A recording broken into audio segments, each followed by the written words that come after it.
Hi. Everyone keeps asking, what do we do in order to respond to all of the fraud and corruption that we're seeing in our country, especially what we saw happen to children on Epstein Island? But before I give you my answer, please repost this video and visit my website at drddcurtis.com. But I want to say, I think the most effective thing that every American can do is to go on this campaign where we will not elect incumbents.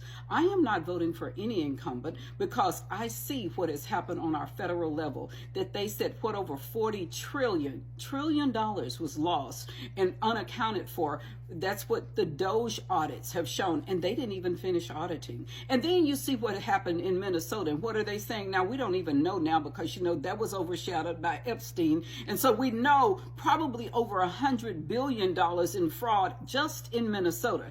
And then the worst thing that could have ever happened in our society is that we let the wealthiest people in the world prey on our children. What can we do for it? We know that these people put these elected people in office, or shall I say selected people. So my response is that I will not vote for any incumbent because we are in a bad position in our country right now. The worst that I have ever seen in my life, when we have the wealthiest people that are allowed to prey on children and no one has been held accountable. American citizens, we are the ones that must hold them accountable. Now, we cannot go and arrest them. We can't punish them, have trials for them. But what we can do is make sure that the people that allowed it to happen, that had the responsibility to do it, we can make sure that they don't represent us anymore. And so I'm saying to you, do not vote for incumbents. I don't care what level it is. If you're like me, you've had county commissioners that have been there 30 and 40 years. You've had people on your school board that's been there 20, 30 years, on your city councils,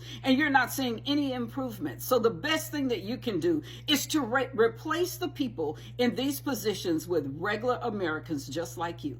Just like me, just regular working class Americans. And this is something else. This is the next caveat, because we know what will happen. They will replace those people with someone else. So this is the next thing that we do, is that we make sure the more money a candidate has, we definitely will not vote for them. If someone is working with, I would say even over $500,000, I will not vote for them, because you know that all of these lobbying groups and everyone and all of these PACs, they'll just give them money and they'll put the same kind of person in there. But you know what we do?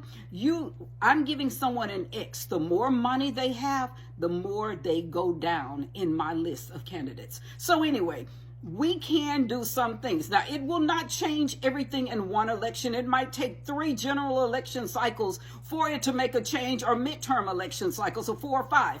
But we need to make people who are in office accountable, and we need to make them responsible and responsive to voters. And right now, we have rogue governments all over the world on every level, especially here in our country right now. We have rogue governments. They're doing anything they want to do, and they're totally ignoring the American people. But the worst thing they're doing is that they are mistreating and they're harming our children. Americans, wake up. We can do something about it. No incumbents on any level. The more money that a person raises that's running for office, the lower they will get on our list of people that we will vote for. If you have a lot of money, I'm going to assume that you were paid for by one of these PACs, the same PAC that put the incumbents in office. Anyway, thank you so much. And don't forget, please repost this video. Send it to everyone you know. Thank you.